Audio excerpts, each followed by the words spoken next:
At my beloved husband Arthur's funeral, after 50 years of marriage, his daughter-in-law Veronica snickered, crocodile tears, while my own son stood by silently. But Arthur knew her true nature long ago. Unbeknownst to them, the will reading was set for that very day. I smiled, remembering Arthur's meticulous planning. Stay with me, like, share, and let me know the city you're listening from. The heavy scent of lilies filled the air, a stark contrast to the emptiness in my chest. 50 years, half a century with my Arthur, and now he was gone. I sat in the front pew, the cold mahogany pressing against my worn dress, my hand instinctively reaching for his, only to find the space beside me hollow. Grief was a suffocating blanket, heavy and all-consuming, making it hard to breathe, hard to think, hard to even register the faces of those who had come to pay their respects. Each murmured condolence felt like a whisper through a thick fog, barely penetrating the depths of my sorrow. My daughter Clara was a warm presence beside me, her arm linked through mine, her gentle squeeze a silent acknowledgement of the chasm in my life. She had Arthur's kind eyes and compassionate heart. It was a small comfort in the vast, aching void. Then I saw them.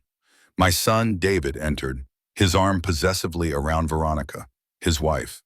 They moved with an almost deliberate detachment, a subtle, cold barrier between them and the rest of the mourners. Clara tensed beside me, a barely perceptible stiffening of her shoulders. The old wounds between them, festering since Arthur's illness, were still raw. David, manipulated by Veronica, had accused Clara of making decisions regarding Arthur's care for selfish reasons, a baseless accusation that had fractured our family dynamic. He had always been so easily swayed by Veronica's sharp tongue and calculated charm. When it was time, I rose, my legs feeling like lead, my heart a drumbeat of pain.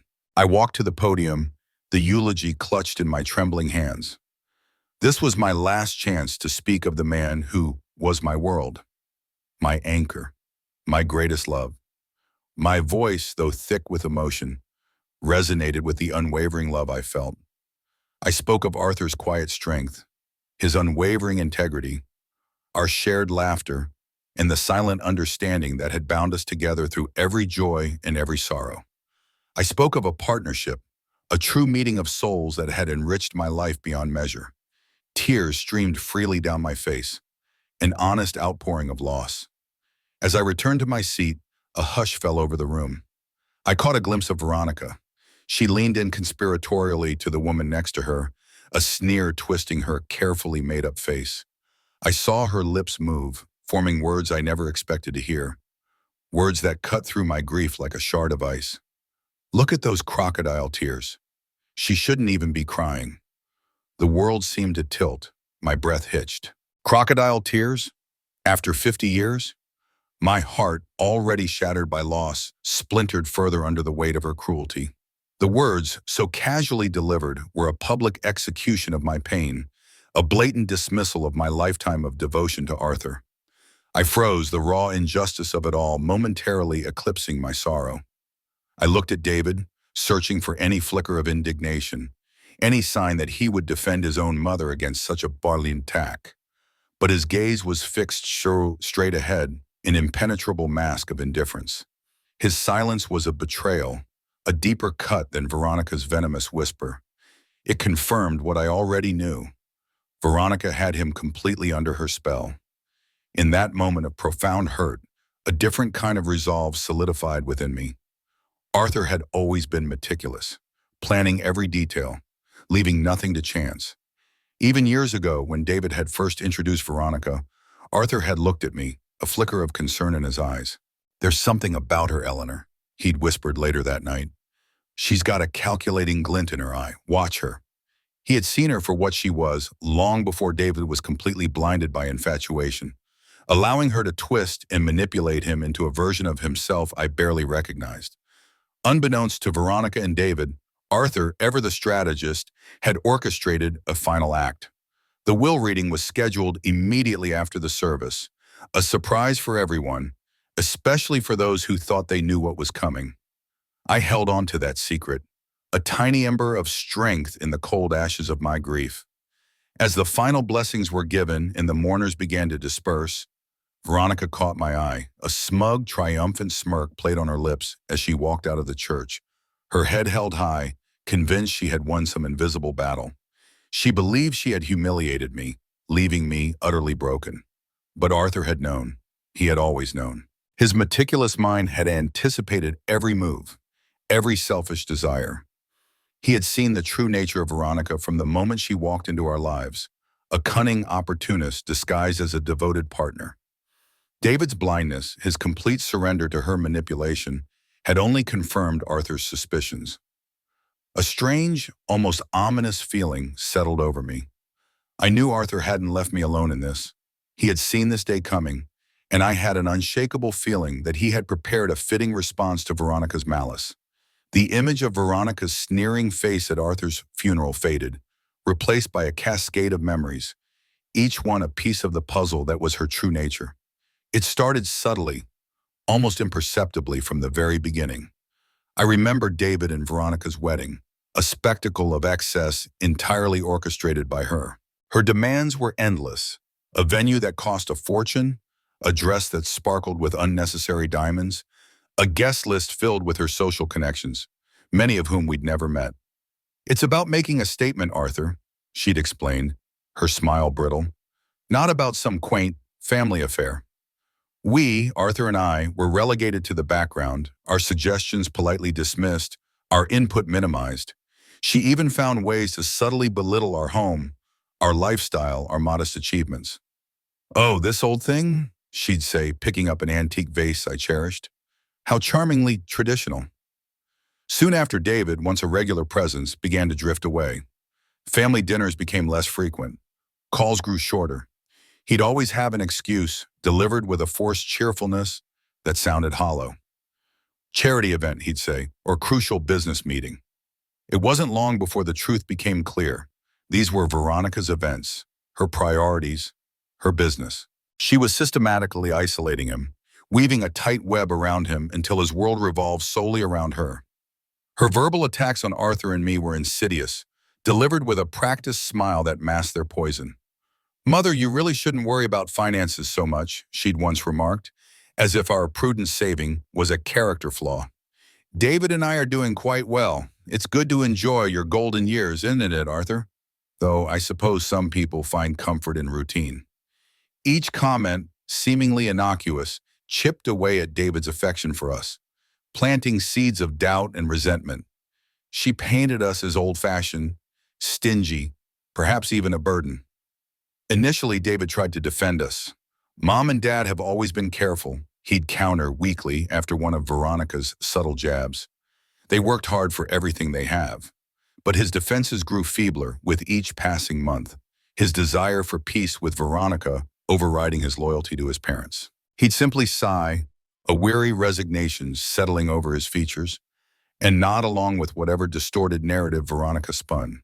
It was heartbreaking to watch our son, once so vibrant and independent, shrink under her pervasive influence. The true depths of Veronica's coldness, however, revealed themselves when Arthur was diagnosed with cancer. The news hit us like a tidal wave, crushing our world. Arthur, ever the stoic, faced it with quiet dignity, but I was consumed by fear. Veronica, on the other hand, saw an opportunity. Her concern, if one could call it that, was entirely financial. "Hospice care might be more practical, Father," she suggested during one of Arthur's initial grueling chemotherapy sessions. Her voice was calm, almost soothing, as she uttered words that chilled me to the bone. "Think of your savings. We wouldn't want to deplete everything on endless treatments, would we?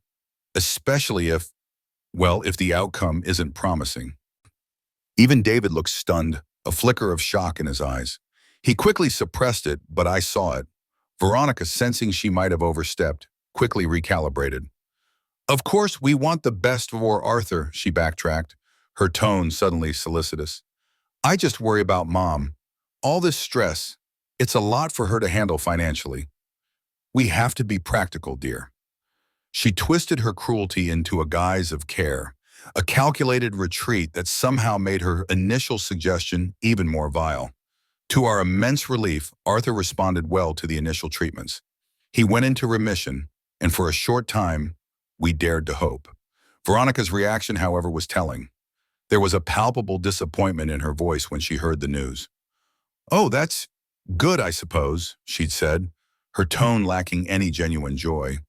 Her veiled hopes for an early demise and access to our savings were clearly dashed. It wasn't long before her probing questions began. "Father, have you updated your will recently? And the house, is it fully paid off? What about life insurance, Mother?" She asked with an almost breathless eagerness, her eyes gleaming with an avarice she couldn't quite conceal. Arthur, who had always observed people with keen insight, watched her, his expression unreadable. He saw her for exactly what she was, a predator circling her prey. He didn't need any more proof. Her intentions were laid bare.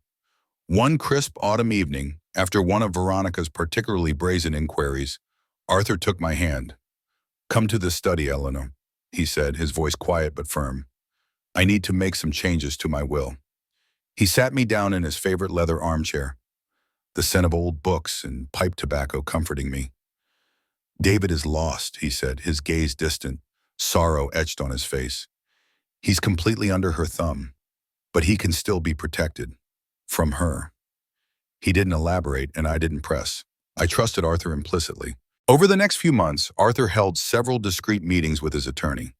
He never revealed the specifics of the changes to me, only offering cryptic remarks about ensuring justice and protecting our legacy. It was a secret world he built, a fortress against Veronica's greed, and he asked me to trust his judgment. I did. Then, just as we thought we had turned a corner, Arthur's cancer returned. This time it was aggressive, relentless. He faced it not with fear, but with a profound sense of peace. He seemed to know his time was coming, and he was ready. In his final days, his voice weak but clear, he held my hand. "Eleanor," he whispered, his eyes full of love, "whatever changes I made to the will, you must keep them a secret until after I'm gone. Let them believe what they want. It will be quite the surprise." I promised him, my heart breaking, but a flicker of understanding blooming within me. Arthur, even in death, had a plan. The promise I made to Arthur in his final moments was a heavy one, but I carried it with unwavering resolve through the agonizing months that followed. I watched Veronica's neglect grow more blatant, her visits infrequent and superficial, always accompanied by veiled inquiries about Arthur's condition and our finances. David, caught in the crossfire, flitted between a strained concern for his father and a palpable fear of Veronica's displeasure.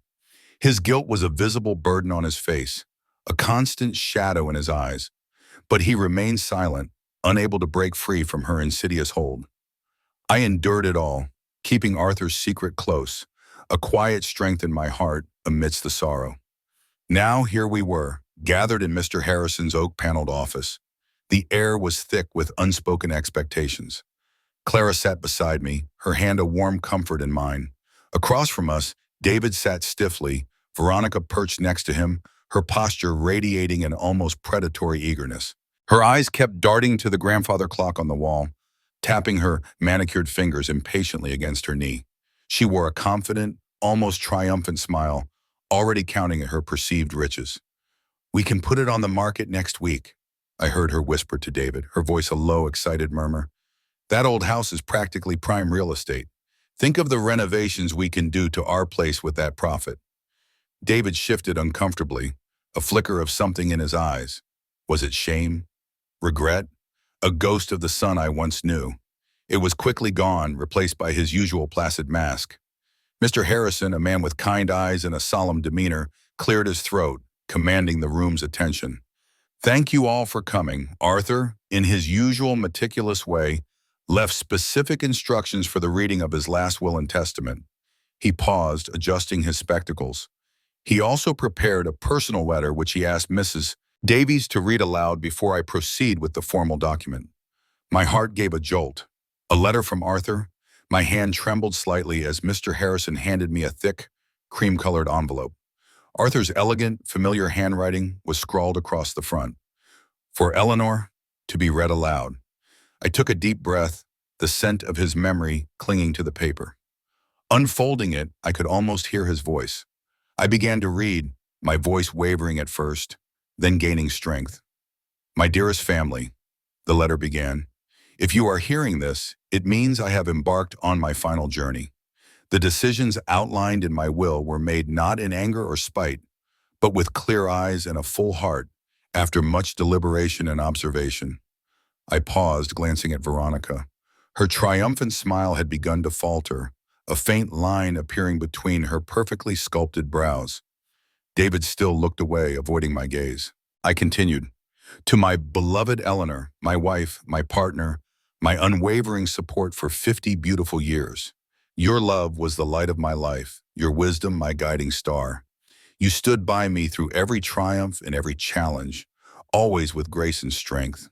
You are a treasure beyond measure, and I love you more than words can say. A tear traced a path down my cheek, but I quickly brushed it away. To my son, David, I read, my voice tightening with emotion. My heart aches for the man you once were, and the values I believed we shared. You have lost your way, my son, and it is my hope that in time, you will remember who you are and what truly matters. I wish you peace and clarity.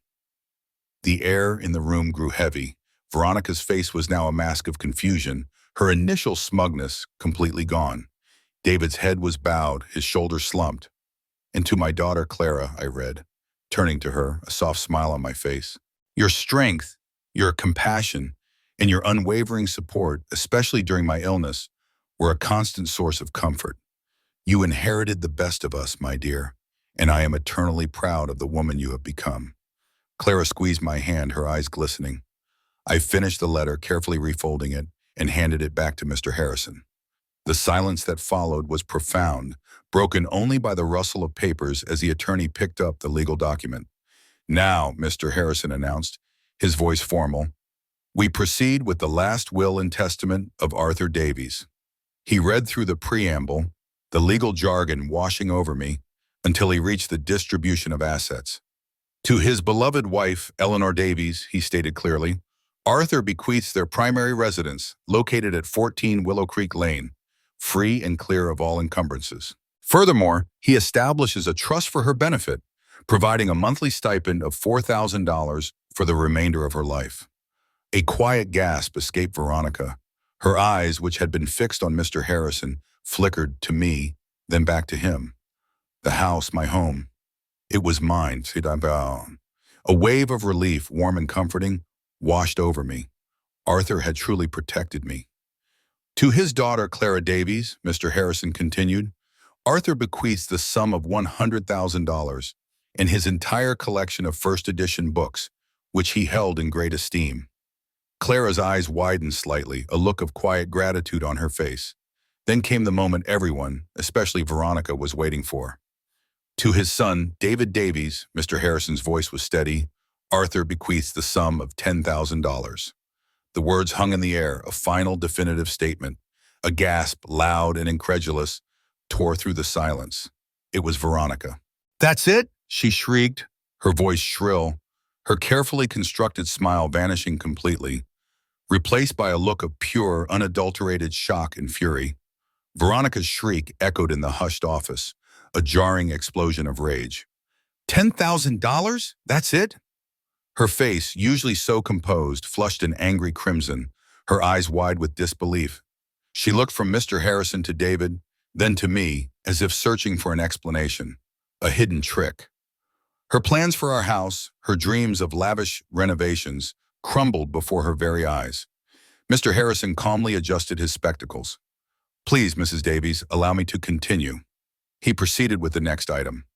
For his grandson, Leo Davies, Arthur establishes a trust fund of $250,000, specifically designated for his education and well-being. This fund is to be co-managed by Mrs. Eleanor Davies and myself, Mr. Harrison, as co-trustees. Veronica gasped again, her mouth agape. A trust fund for Leo, entirely out of her control. Her face twisted further, the realization hitting her like a physical blow. She couldn't touch it, couldn't manipulate it, couldn't siphon off any part for her own desires. The money was for Leo, and only for Leo, managed by the two people she resented most. And finally, Mr. Harrison continued, his voice unwavering, the remainder of Arthur's considerable estate After all, specific bequests and funeral expenses is to be transferred to the newly established Arthur and Eleanor Holloway Foundation, a charitable organization dedicated to pediatric cancer research. Veronica exploded. She slammed her hand on the polished table, making the legal documents jump. This is ridiculous. A foundation? What foundation? We'll contest it. This is outrageous. David, say something, she shrieked, turning to her husband, her voice laced with desperation and fury. David, however, remained rooted to his seat, his face ashen, his gaze fixed on some distant point. He said nothing, simply staring ahead. Mr. Harrison, unperturbed, looked directly at Veronica. Mrs. Davies, the Holloway Foundation is not some arbitrary entity. It was established in loving memory of Arthur and Eleanor's first daughter, Lillian, who, as you may or may not know, tragically passed away from leukemia at the age of 5. The revelation hung in the air, thick with the weight of forgotten grief and Arthur's quiet purpose. Clara wiped a tear from her eye, remembering the sister she never knew. I felt a pang of my own sorrow for Lillian, but also a fierce pride in Arthur. He had turned our deepest pain into a legacy of hope. Veronica, however, merely looked bewildered, the name Lillian meaning nothing to her. She had never cared enough to ask about the family's history beyond what directly affected her. Furthermore, Mr. Harrison continued, his tone becoming graver. Arthur, anticipating the possibility of a challenge to his will, meticulously documented his financial affairs and his rationale for every decision. He wanted to ensure his wishes were upheld and understood. He paused, letting the implications sink in. Should the will be contested, Mrs. Davies, Arthur's extensive records will be made public, including detailed documentation of over $300,000 in financial assistance provided to David over the years. These were often loans or outright gifts for various business ventures and personal expenses, many of which, regrettably, did not yield the expected returns. David's face, already pale, now drained of all color. He swallowed hard, his eyes wide with a dawning horror. I remembered the countless times Arthur had quietly bailed David out of trouble, covering debts from failed investments, or simply sending money when Veronica's exorbitant demands outstripped David's income. Veronica had never been privy to the full extent of Arthur's generosity. He had kept much of it private to protect David's pride. But Arthur had kept every single receipt, every transfer record. Veronica's defiant posture crumpled. Her eyes, once blazing with fury, now flickered with fear. The carefully constructed facade of her certainty dissolved. "He can't do this," she whispered, her voice barely audible, the conviction completely gone. "It's not fair." The words sounded hollow, stripped of their power. Mr. Harrison looked directly at her, his expression firm. "Mrs. Davies, based on the comprehensive documentation left by Arthur, I strongly advise against contesting this will. Doing so would not only be a costly and ultimately fruitless endeavor, but it would also make these personal financial matters public record." The silence in the room was absolute, broken only by the frantic ticking of the grandfather clock. Veronica's face was a study in defeat, her dreams of an easy fortune shattered. With a guttural sound of frustration, she pushed her chair back violently, the screech of wood against the floor echoing through the room. Without another word, she stormed out of the office, the door slamming shut behind her, leaving a palpable vacuum in her wake. Clara let out a long, slow breath, a mix of shock and relief on her face. I felt a wave of gratitude wash over me, a profound appreciation for Arthur's foresight, his unwavering love, and his ingenious plan. Clara reached over, squeezing my hand again, her eyes conveying silent support. David, however, remained in his seat, looking utterly lost. His eyes slowly met mine, a flicker of something akin to shame or bewilderment in their depths. "Lillian?" he whispered, his voice hoarse. "A foundation? I didn't know." It was a stark admission of how far he had drifted, how little he knew about his own family's history, all overshadowed by Veronica's demands. Mr. Harrison cleared his throat once more. "Eleanor," he said, turning to me, his voice softer, "Arthur left one last thing, specifically for you." He handed me a small, plain envelope. Inside, I found a delicate, antique-looking key and a short, handwritten note from Arthur. My heart thumped. Arthur, even from beyond the grave, still had one more surprise. The morning after the will reading, my house felt both a sanctuary and a cage. The weight of Arthur's secret, now partially revealed, still pressed upon me. The key Mr. Harrison had given me lay nestled in my palm, cool metal against my skin, its purpose a mystery. What was Arthur's final surprise? My phone rang, pulling me from my thoughts. It was Clara, her voice tight with anger. "Mom, you won't believe this," she began. "Veronica is all over social media. She's posting everywhere saying Arthur was manipulated by you, that his judgment was impaired by his medication in his final days. She's painting him as a senile old man and you as a greedy schemer who poisoned his mind against David." I sighed, a weary sadness washing over me. "Let her, dear," I said, trying to sound more confident than I felt. "Anyone who truly knew Arthur, or us, will see through her lies." But even as I spoke the words, a knot of unease tightened in my stomach. Veronica's venom was potent, and social media a fertile ground for falsehoods. The calls and texts started almost immediately. Some were from distant relatives, gently inquiring, "Is there any truth to what Veronica is saying?" Others were bolder, suggesting I do the right thing and share my inheritance, especially with David, who they'd heard got almost nothing. The insidious whispers were spreading, eroding Arthur's carefully constructed legacy. Later that morning, a hesitant knock sounded at my door. I opened it to find David standing on the porch, looking disheveled and utterly miserable. His eyes were bloodshot, his clothes rumpled. He looked like the ghost of his former self, a stark contrast to the impeccably dressed David Veronica usually presented to the world. "Mom," he mumbled, his voice hoarse. "I need to talk." I invited him in, leading him to the sitting room. He sank onto the sofa, his head in his hands. "Veronica, she's furious," he finally confessed, his voice barely a whisper. "She wants me to contest the will. She says Dad was sick, confused that you manipulated him. She says it's all your fault." He sounded like a broken record, echoing Veronica's poisonous rhetoric. I looked at my son, my heart aching. "David," I said gently, "Arthur's mind was as sharp as ever, even in his final days. And as for manipulating him, you know me better than that. Veronica is telling you what she wants you to believe so she can get her hands on Arthur's money. Don't you see how she's isolated you? How she's turned you against your own family?" He lifted his head, his eyes full of pain.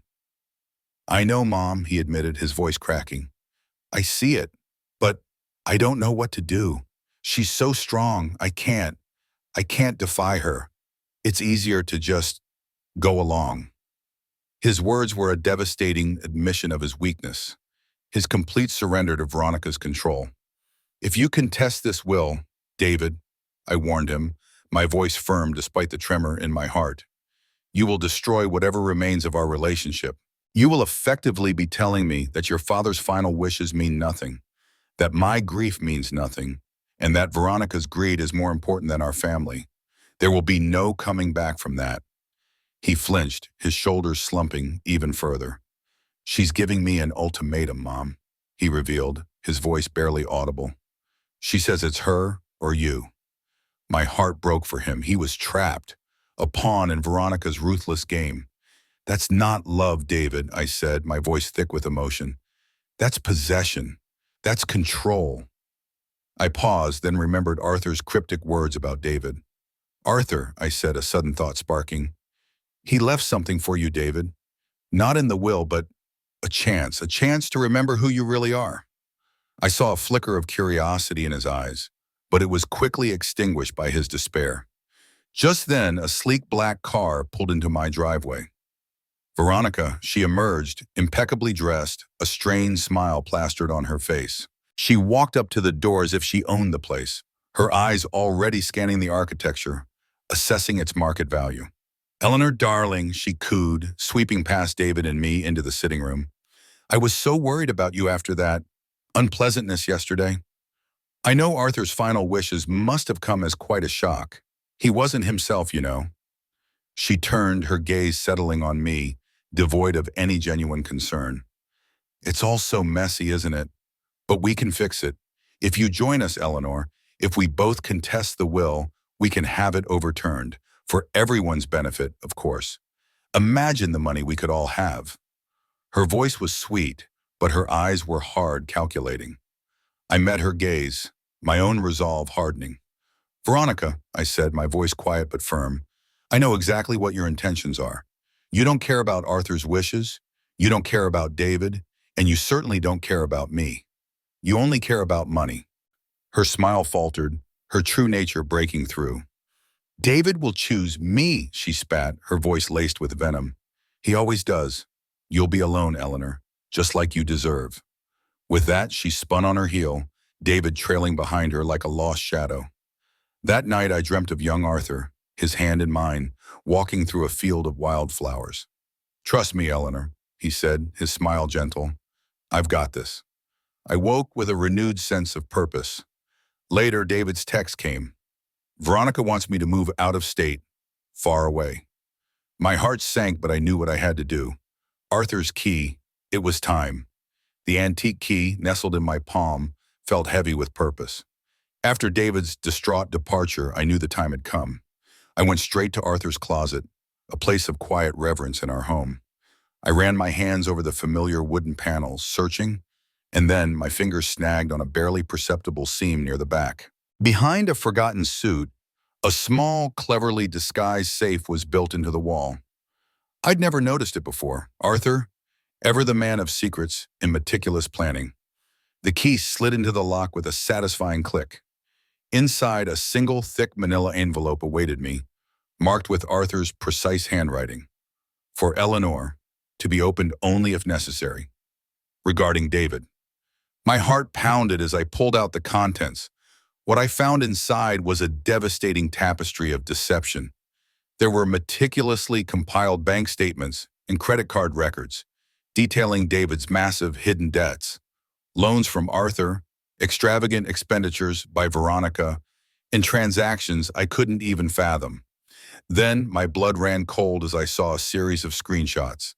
Veronica's private messages to friends, mocking Arthur's illness, ridiculing my old-fashioned ways, and gleefully outlining her plans for our inheritance. But the final item chilled me to the bone, a letter from a divorce attorney addressed to Arthur, dated just 3 months before his passing, outlining the steps for David to initiate divorce proceedings against Veronica, complete with documentation of her financial malfeasance. A wave of nausea washed over me. The pain I felt for David was immense, a sharp, twisting agony in my gut. How could he have been so blind, so utterly consumed by this woman? My first instinct was to shield him from this crushing truth, to spare him the humiliation and heartbreak. But Arthur had left this evidence for a reason. He had armed me, not to destroy David, but to save him. Before I could fully process the enormity of what I held, another knock sounded at the door. It was David again, but this time he carried a small suitcase. His face was blotchy, his eyes red and swollen, but there was a flicker of something new in their depths, a raw, desperate resolve. She's gone too far, Mom, he choked out, dropping the suitcase to the floor. We had a huge fight, a terrible one. He recounted the argument, his voice trembling with a mixture of anger and despair. Veronica, in her fury, had shed her facade completely. She said she never loved Dad, David whispered, his voice cracking. She said she only married me because she knew he had money, and she just waited for him to die. She called you both stepping stones, Mom, stepping stones to her fortune. His confession hung in the air, sickening and brutal. I just walked out. I couldn't stay there. A cautious hope bloomed in my chest. For the first time in years, David had chosen me. He had seen Veronica's true face, stripped and bare of its charm and manipulation. He had finally broken free, even if it meant a painful fracture. David, I said, my voice soft. Arthur foresaw this. He knew what she was capable of. I handed him the manila envelope. He wanted you to have this, if it ever came to this. David took the envelope, his hands shaking. He pulled out the documents, his eyes scanning them with an agonizing slowness. I watched as his face went through a spectrum of emotions. Initial confusion, then shock as he saw the bank statements. followed by a burning anger as he read Veronica's cruel messages, and finally a profound gut-wrenching sadness as he saw the divorce attorney's letter, Arthur's quiet plan to protect him. His face crumpled. How, how did he get this? David whispered, the words barely audible. How did he know? He looked up at me, tears streaming down his face. He was protecting me, wasn't he? Even when I was too blind to see it. His self-blame was palpable. I was so willfully blind, Mom. I hurt you. I hurt Dad. I let her do this. I walked over to him, pulling him into my arms. He was my son, lost for too long, but now returning. Arthur always loved you, David, I whispered, holding him close as he sobbed into my shoulder. And I always will. The real you is still in there. Arthur never gave up on you. We held each other for a long time, the embrace a silent testament to forgiveness and the fragile beginning of healing. Later, as David slept in his old room, exhausted by the emotional turmoil, I walked to Arthur's study. You knew, didn't you, my love? I whispered to the empty room, a profound peace settling over me. You knew she would overreach. You knew she would push him too far. Over a quiet breakfast of coffee and toast the next morning, David, looking calmer but resolute, announced his decision. I'm going to file for divorce, Mom. I have to, for Leo, if nothing else. But his brow furrowed with a new worry. She'll try to use Leo as leverage, I know it. She'll make it impossible. Just then my phone rang. Clara again. Mom, you won't believe it, she said, her voice laced with outrage. Veronica's back on social media. Now she's saying David has had a mental breakdown, that he abandoned her and Leo, that he's not mentally stable enough to make decisions. David's face hardened. He had seen the manipulation firsthand, and now he was seeing her public campaign of lies. No more, he stated, his voice firm, a new strength in his eyes. I'm not letting her control the narrative anymore. He pulled out his phone, his fingers flying across the screen. It's time for the truth. All of it. David's social media post, a raw and honest confession of deception and manipulation, landed like a bomb. It garnered a flood of support, disbelief, and heartfelt sympathy from friends and distant family who had long suspected Veronica's true nature. But from Veronica, it unleashed a torrent of furious threats. She's saying she'll take Leo away, Mom, David said, his voice laced with fear. She says I'll never see him again. She won't, I stated, my voice firm, my hand resting on Arthur's envelope of evidence.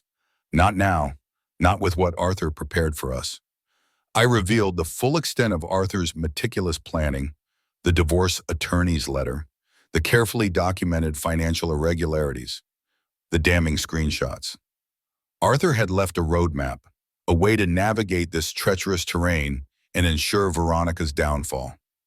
A profound sense of relief washed over me. The heavy burden I had carried for so long finally lifted, replaced by the comforting knowledge of Arthur's enduring love and unwavering protection, even from beyond the grave. The very next day, a text message from Mr. Harrison confirmed it all. Papers filed, custody hearing requested, Veronica served. The battle had officially begun. 1 year later, the sun dappled through the leaves in my backyard as Leo, now a bright-eyed 6-year-old, chased butterflies, his laughter a pure, joyous sound. My family, once fractured and shadowed by Veronica's toxicity, had found its way back to light and wholeness. It was a testament to resilience, forgiveness, and Arthur's foresight. David, now leaner and more vibrant, expertly flipped burgers on the grill, a confident smile on his face. He had shed the weary resignation that had plagued him for years, replaced by a thoughtful kindness and a newfound inner strength. He lived in a charming house just a few blocks away, and our relationship, though painfully navigated through the depths of his awakening, had healed. He had taken responsibility for his blindness, slowly rebuilding trust, not just with me and Clara, but most importantly, with himself. Leo, squealing with delight, suddenly pointed to a patch of clover. "Grandma, look, a caterpillar!" His innocent joy brought a bittersweet pang to my heart, reminding me of Arthur's own quiet fascination with nature, his reverence for the smallest creatures. He would have loved seeing Leo like this. Later, as David helped me clear out Arthur's old desk, a hidden drawer sprang open, revealing a worn leather-bound journal. "Mom, look!" David exclaimed, pulling it out. "It's Dad's. I thought he'd lost it years ago." We sat together on the sofa, a comfortable silence between us, as David opened the journal to a random page. Arthur's familiar script filled the pages, not with mundane details, but with deep reflections. We read aloud, taking turns, his wisdom washing over us.